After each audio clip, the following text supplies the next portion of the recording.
Good afternoon.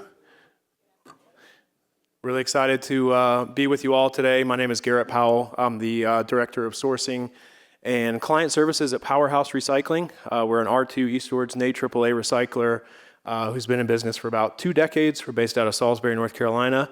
And if I look familiar, I had the opportunity to speak last year about solar panel recycling services, which is a sub-brand that we've actually established about 3 years ago. So looking forward to today, focusing on the e-waste, which I've been fortunate to be a part of for almost 11 years.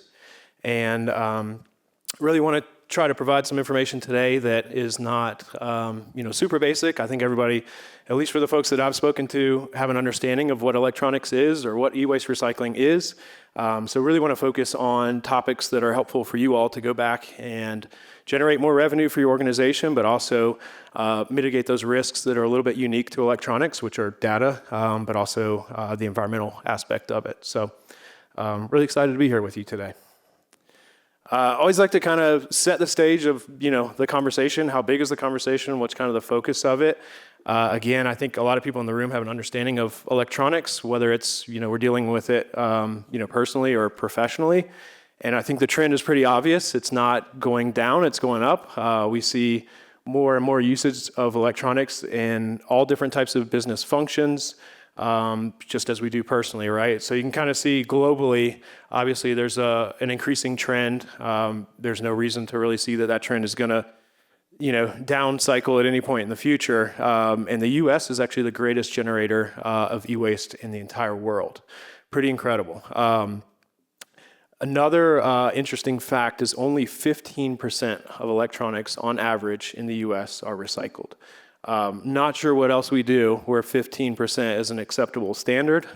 So I think there's an incredible opportunity for improvement here, both with us being the largest generators, but also an incredible amount of value left to be able to extract, both for value, but also domestic production and keeping those valuable resources here in the U.S.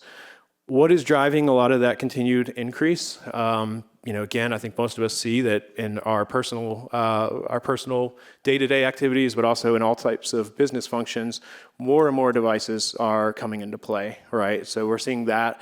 Obviously, that's driving an increase. But another thing that we've seen specifically in the last 5 or so years is a lot of companies are starting to take that Apple approach in terms of almost forced obsolescence, where they're no longer supporting devices for 5, 7, 8, 10 years. We saw Dell do this in the last few years, where they're no longer supporting Windows 10 devices, right? So if you were previously on a 8-year refresh cycle for your desktop computers, depending on your organization, what industry you're in, you could now be forced to start doing a 3 or 5 year life cycle, right? So that's a crazy dramatic change to the number of devices that you're getting in your department, the types of devices, how new the devices are, right? It might change what you do with those devices.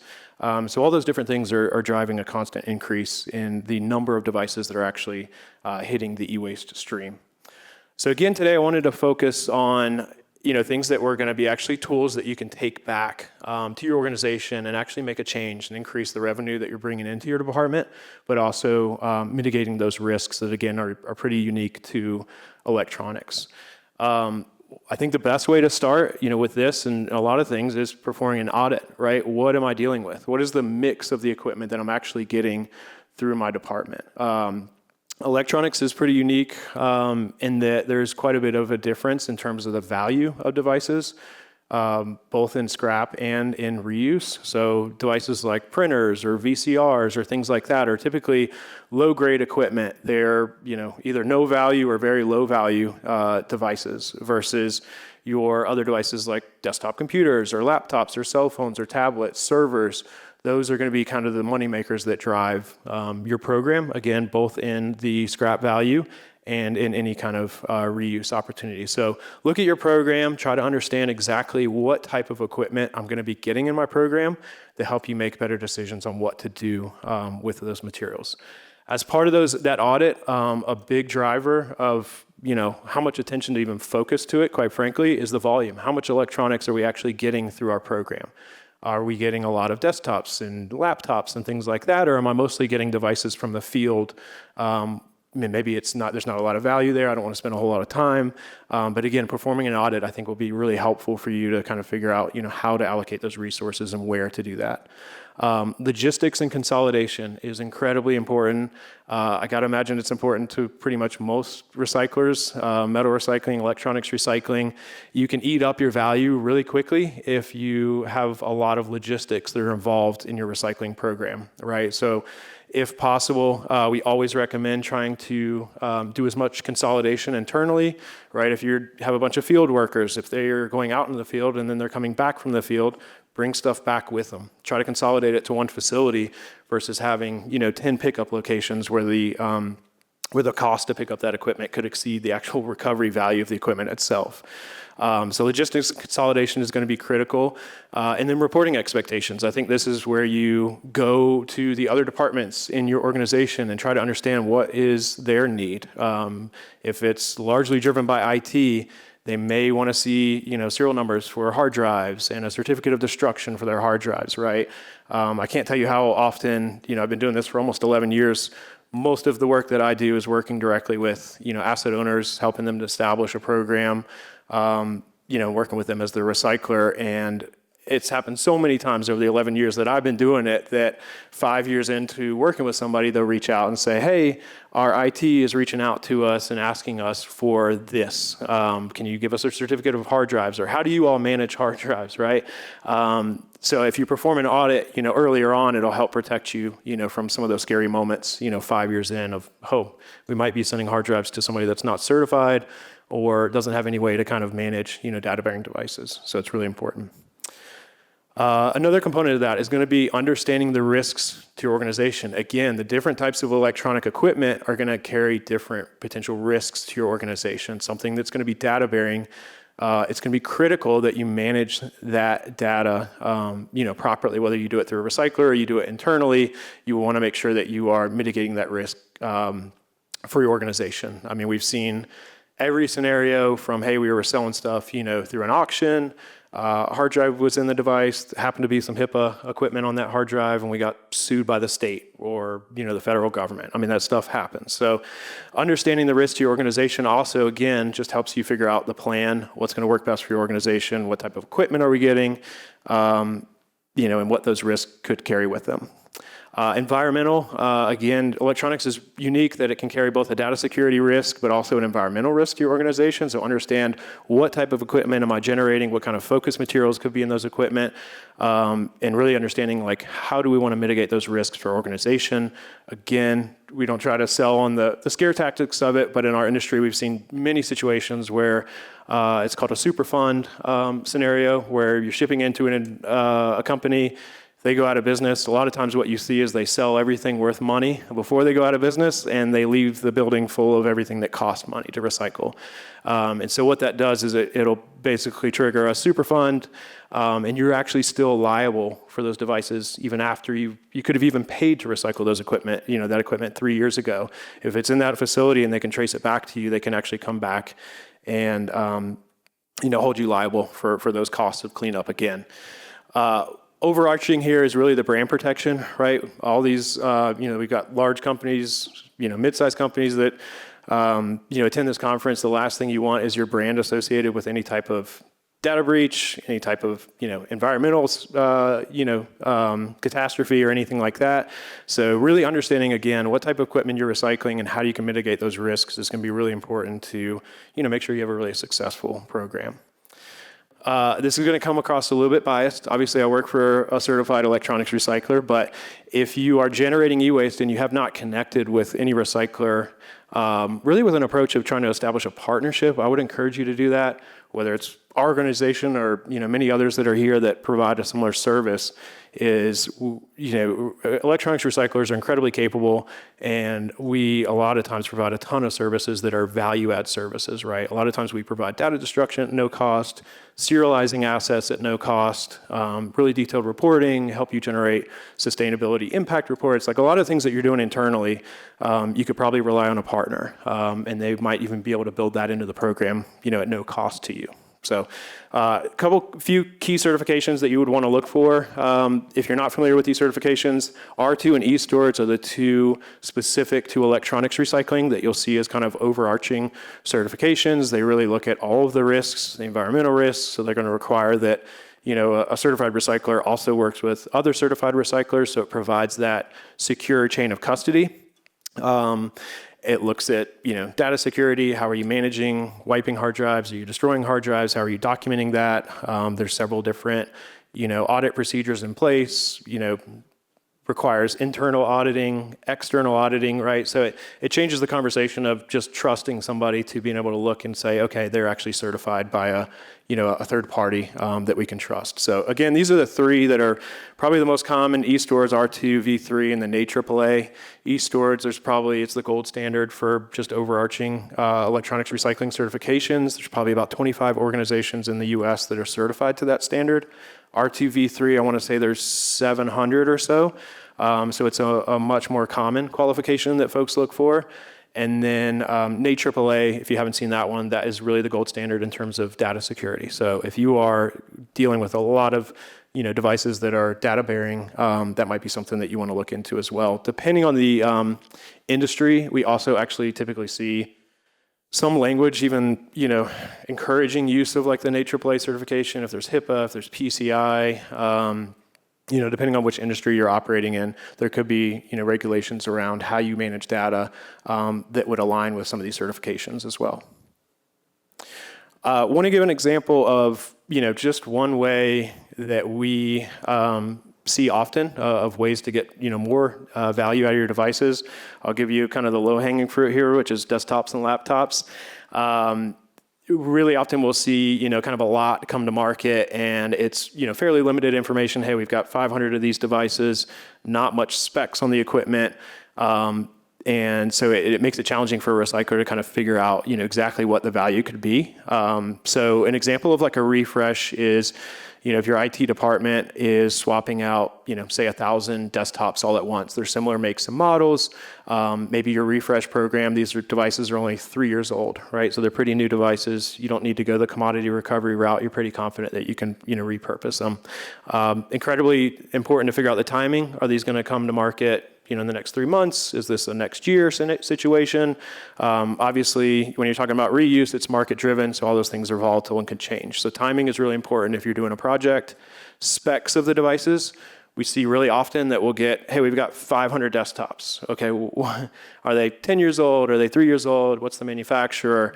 What's the processor? A lot of it's driven by the processor. So if it's an i5 processor, what generation is that processor? That's going to be really important. Condition, what type of environment do they come out of? Are they, in trucks and, they get used pretty heavily? Or are these, office devices, right? Those can be important as well. And then, one other data point that would be important to just, recognize on it is ensure that however they're being collected internally is actually protecting those devices. Another thing that we see pretty common is, they're doing a laptop refresh, and we start getting in the pallets of the laptops, and they're stacked, waist high, where 10%, bottom 10%, bottom 20%, the screens are cracked, right? So again, working with a recycler and having a good partnership established avoids a lot of those things early on. And then I was just going to put one little note on Apple.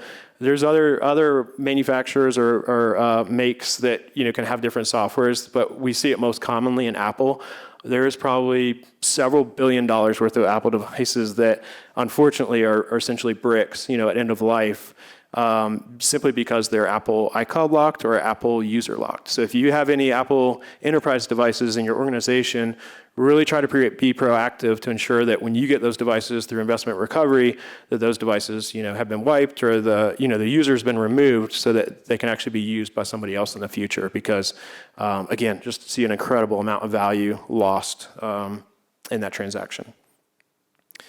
And then I'll leave it with this before I pass it along to Chris. Data is your friend. When I started in 2015, it was a lot of, hey, we just want to be able to tell our organization and our leadership that we're recycling and we're doing the right thing. And it's quickly transitioned to showing that you're doing the right thing, right? So organizations really want data. It's a really common request that we get is, providing detail in terms of what we've recycled for a customer, but also generating now what's considered, ESG reports or sustainability impact reports, because organizations really want to know, the impact of that work, right? They want to be able to have something to go back and show the others. So ESG is a really big standard that's driving a lot of that. Again, you really want to tell a story with this. So, what is this equivalent to? We recycled 80,000 pounds of electronics. A lot of people want to see the story of how many homes could that have powered or how many cell phones could that have charged. So those are just great ways that you can build, ownership across your departments. I know personally, I love to see, updates from other people in our company to see positive things that are just happening. It feels great. And so it builds support across departments, right? If people are bringing you equipment, maybe they love to see once a year, like what is actually happening with this equipment or what's an example of how much they've recycled, right? It makes them feel great about the work that they're also doing, right? So it really builds ownership and buy-in for that work, helps you provide value and show that value to your organization. And then of course, if you're ever audited, you've got really detailed reporting that you feel confident in. So I'll pass it on to Chris. Thanks so much.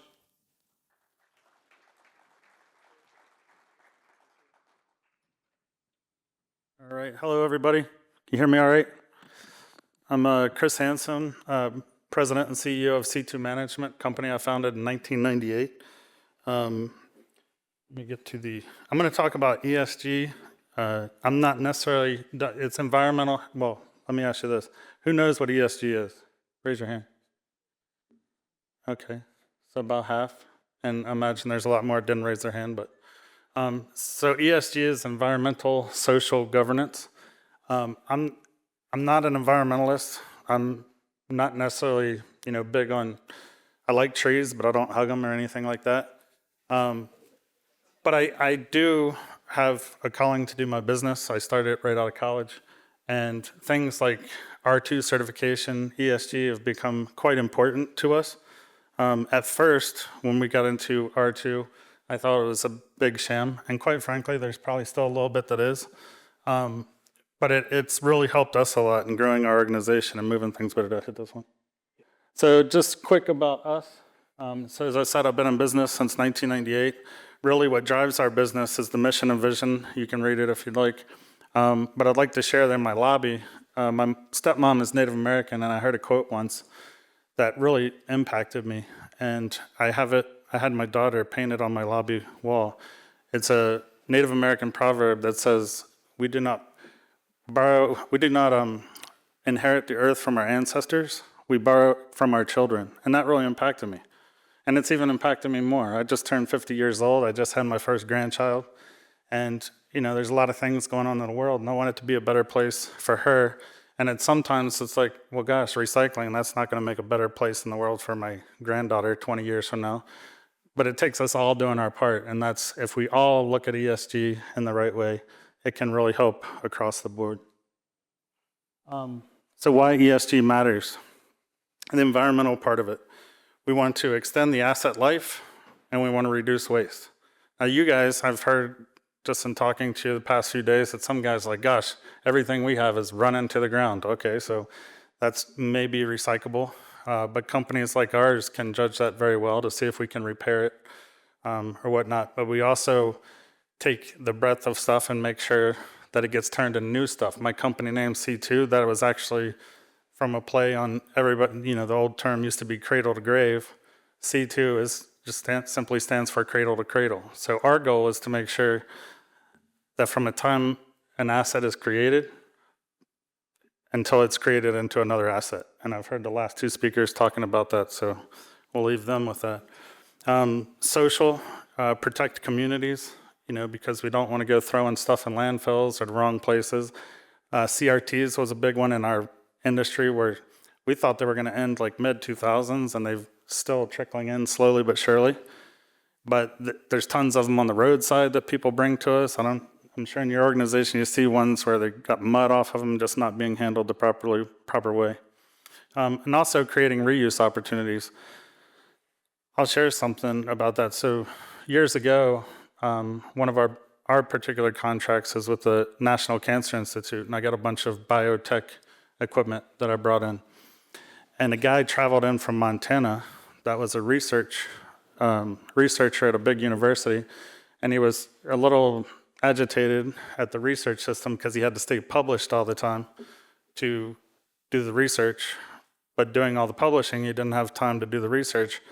So I was able to hook him up with an electron microscope and a bunch of biotech stuff that he went and set up his own cancer research lab. And you don't really think about that. And in your industry, you think, well, gosh, the things I have really won't make an impact going down the road.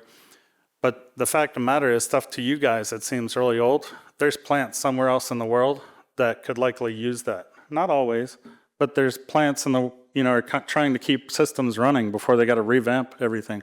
Or they can't revamp everything, they got to use the old stuff.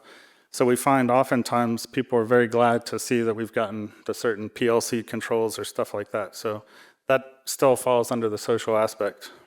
And then governance, transparency, clients, certifications. Garrett mentioned it.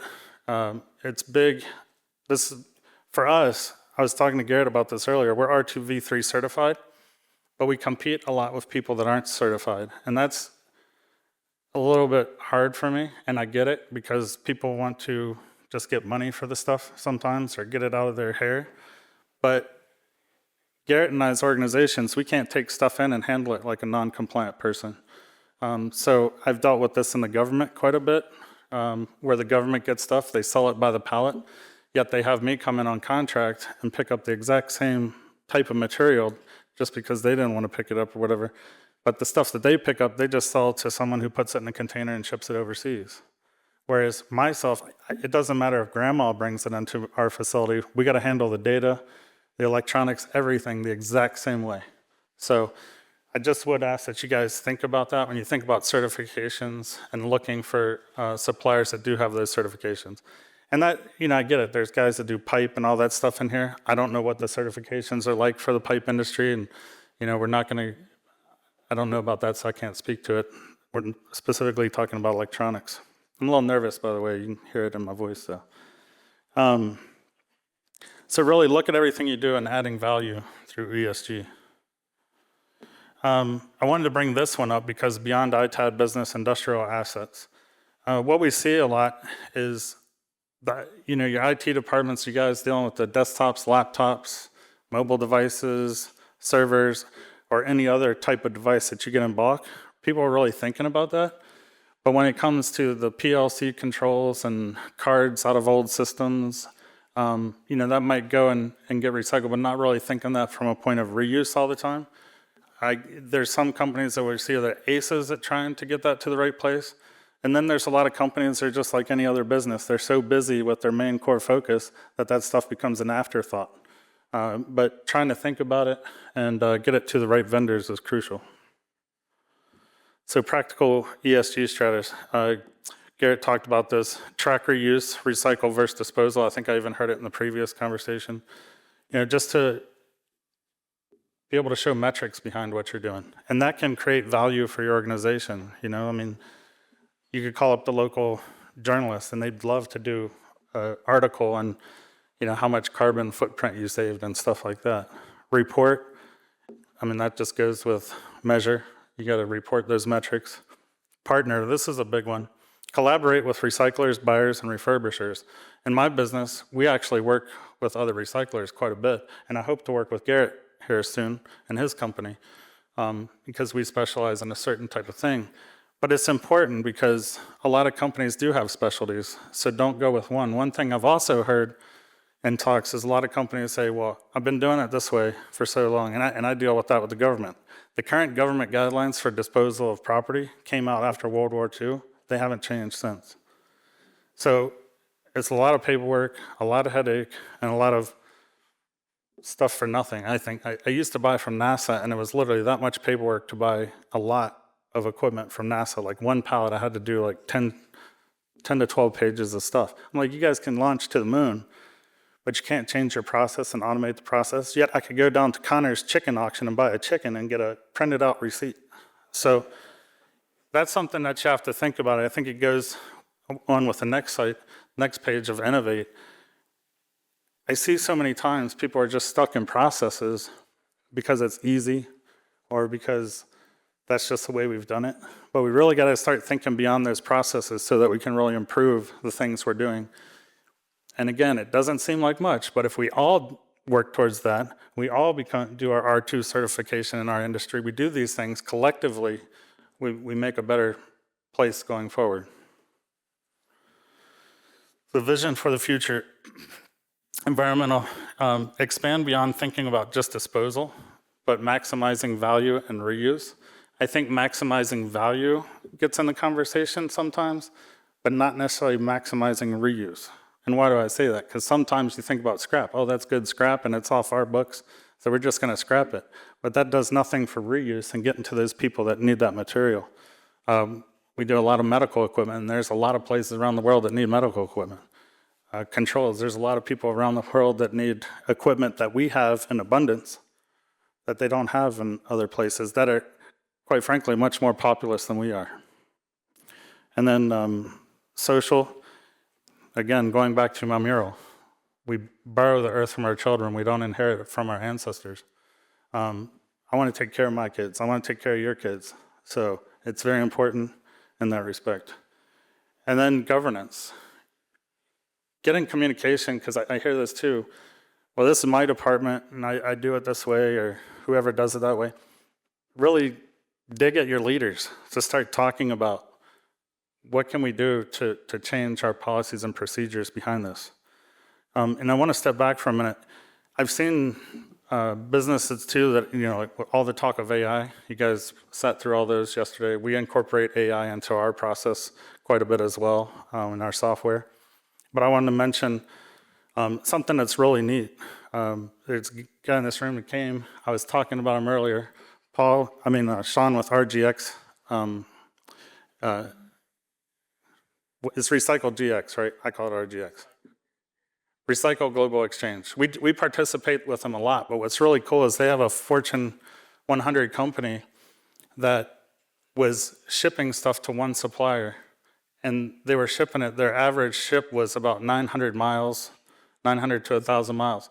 They've been able to use their platform of recyclers, which we are one of the recyclers, but they have a nationwide network of recyclers. This is where collaboration really comes in. And they've been able to reduce that transfer of items from that plant, or those plants all around the country, to less than 60 miles. That's huge. That's a tremendous amount of cost savings. It's a tremendous amount of lessened carbon footprint for the company, but it also allows the recyclers to get more value out of the material and to create more value. So think about that. That's pretty cool to utilize companies like that. And I think we also need to look at how can we all play in a sandbox together. We don't have to get upset just because Garrett and I are both electronics recyclers. I think there's plenty of room for us to work together and partner up on things. So I'd like to see more of that happening. That's pretty much all I got. That's my beautiful wife. She's the boss, actually. And that's my content information. So thank you, guys. I appreciate it. Or have a question?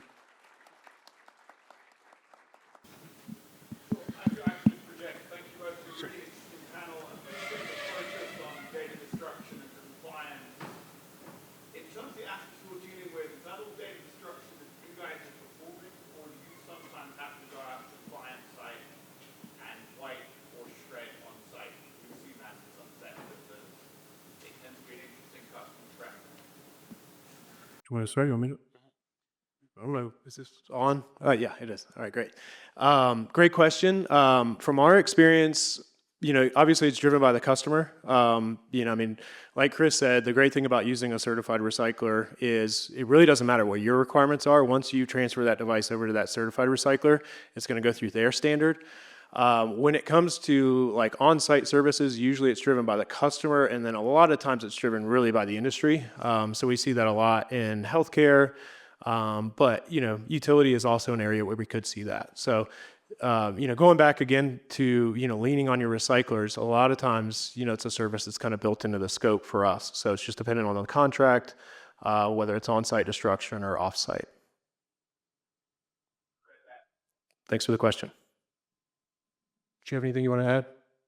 Yeah, the only thing I'd like to add to that, now keep in mind, I invented a box called Shred Box, which is for destroying hard drives. However, with that said, I think a lot of more people need to allow guys like Garrett and I to wipe the drives and get them reused. I think that would be the best use for them. So just to keep that in mind where you can, I think it's easy to say, oh, we just destroy them, there's no ifs, ands, or buts. But using guys that are certified like us, generally we get a good result and we can return value for that. As nothing I hate more than seeing a $100 drive go through the shredder. One, because it's a $100 drive, but two, that someone would really like to get that for $100 versus paying and buying a new drive. So.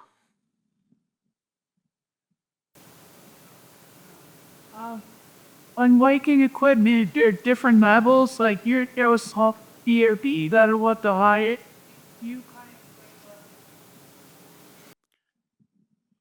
Well, yeah, I think there's some confusion around that. It's just the number of passes. So DoD, I think, is 7 or 8 passes. And all that means is you're taking, and that's on mechanical hard drives, by the way, or what they call magnet-based hard drives, where the platters spin and it writes ones, and then it goes through and writes all zeros, ones, zeros. So typically, you'd be just fine with 1 pass, but a lot of people require 7 passes. The drives these days are so dense, and you can feel free to talk to me after this, but what happens in the dense drives now to try to get that data, it's something. You'd have to have quite a helper. Well, the SSDs, that's totally different because that's stored in solid state memory. And there's a misconception about those too. One, we used to get from a big government vendor bins of SSDs that were degaussed. Well, I hate to tell you, degauss doesn't do anything to an SSD. It doesn't affect it at all. It's not magnetic.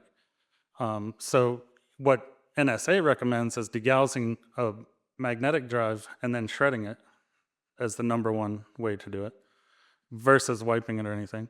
And then an SSD, you can literally, most of the newer SSDs have a, I forget what it's called, but it's something where you can basically zap the internal of it and the data is gone. It really is gone, yeah. Now, if you don't do that properly, you don't verify, as part of our R2 v3 certification, we have to, every so many drives, pull a drive and, make sure our system's working, right? And that's something, if you guys are doing it in a house, that you should do too, because I'm sure Garrett's seen this before, but we get drives in, it's got all the, where they've taken 5 minutes to write out on the hard drive how it's wiped, and it's not wiped. So I'm seeing a lot of that too. Yeah, those are all accurate.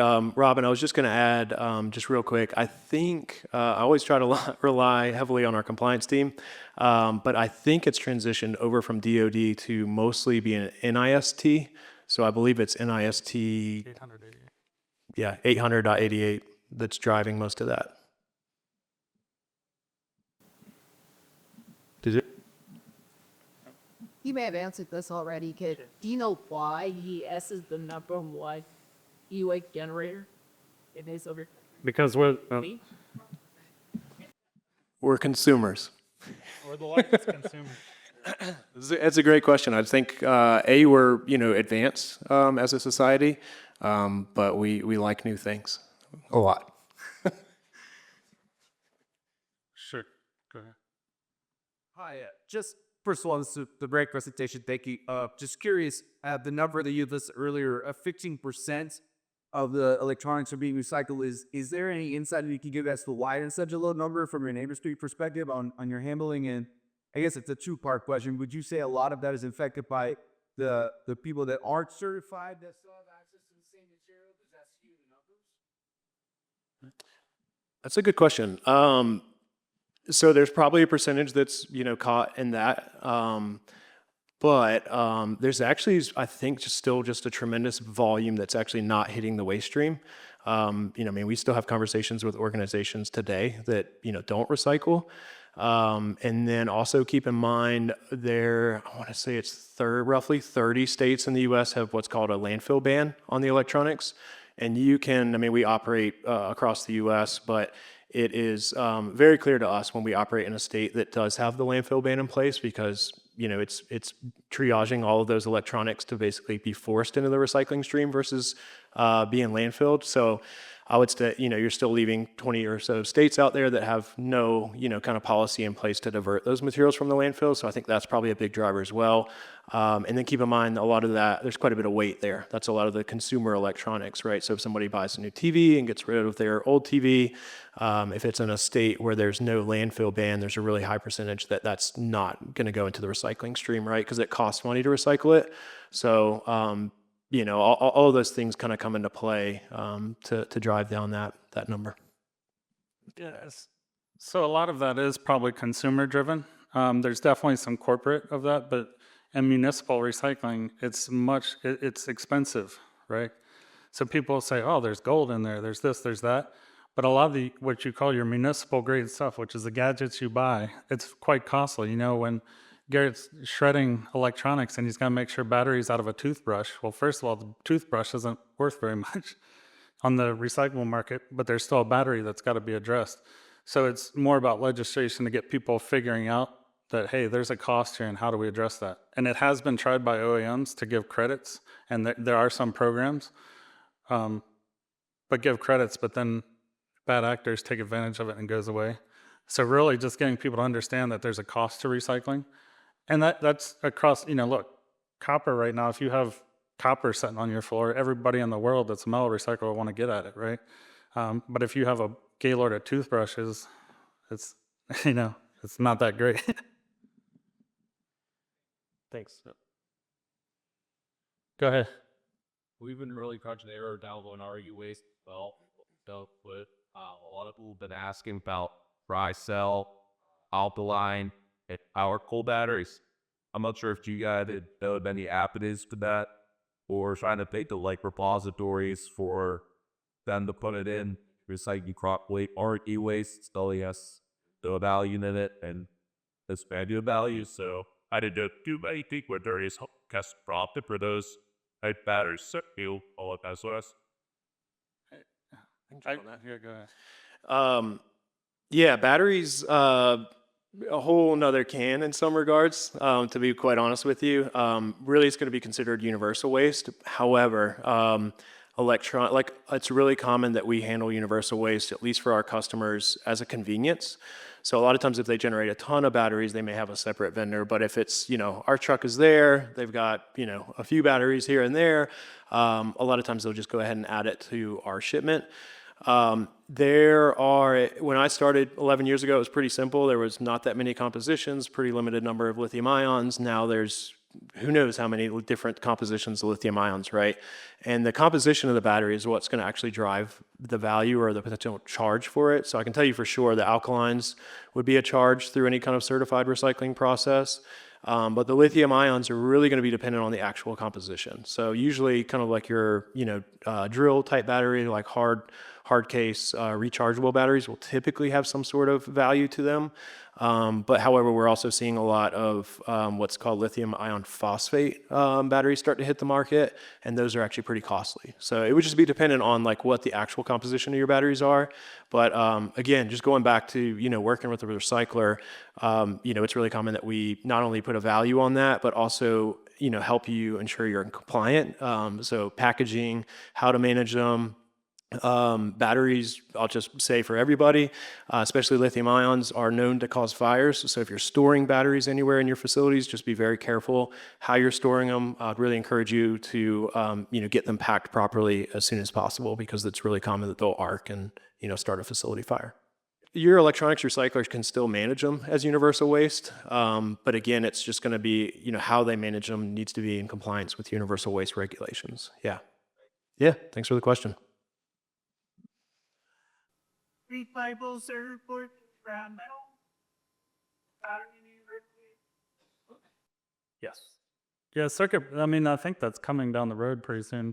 But circuit boards have all kinds of metals and all kinds of materials in them, right? So that's a totally separate stream in our book. And then when it gets to us, there's several grades of circuit board that we separate into. Yeah. Typically, they're managed. There are, some focus materials that can be within circuit boards. I wish I could share to the detail of how, from a compliance standpoint, we do it. But yeah, we handle very high volumes of circuit boards. Any other questions? All right, great. Thank you all. Really appreciate it.